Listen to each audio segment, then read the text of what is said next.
My name is Samaras. I'm an assistant professor of public policy at King's College London and also a member of Human Act and Millionaires for Humanity. What was my reaction to Tesla offering Elon Musk 1 trillion?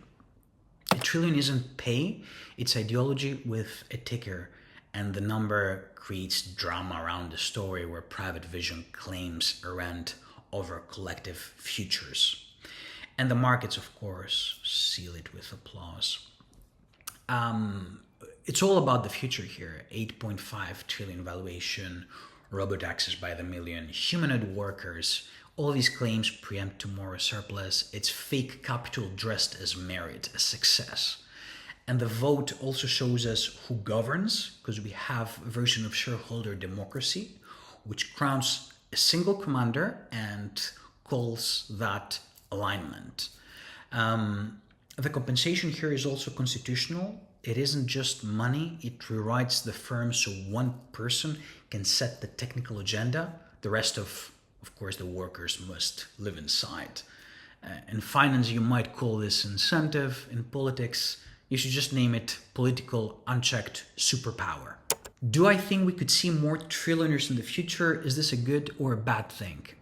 It's a terrible thing that trillionaires could exist, and we could indeed see more of them as platform monopolies, AI, and asset deflation are out of control.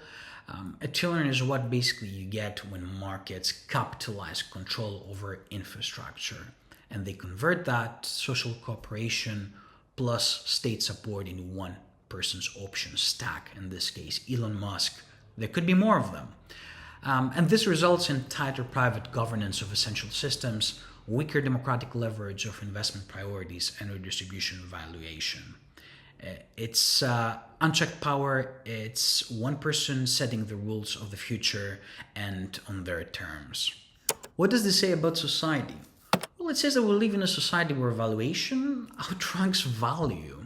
Markets set the moral horizon. Ownership trumps contribution, and technological futures are collateral for private claims rather than public capability. Any trillion-scale fortunes show us that we reward control over infrastructure more than care, wages, services, and that risk is social while gains are privatized. Technically, we're witnessing also society normalizing this and accepting that this is a future where anyone could earn money under the current circumstances, but also we normalize the fact that power has migrated from parliaments to platforms and funds, and the rest of us are asked to admire the prize of our own dependence. Millionaires for Humanity has called for more wealth tax. Why do I think millionaires and billionaires should contribute more? Well, you can do the math. We have 150 billionaires in this country and a 46 billion annual tax gap. Top 50 families, of course, earn more than 34 million people. HMRC can say how many UK billionaires pay tax here.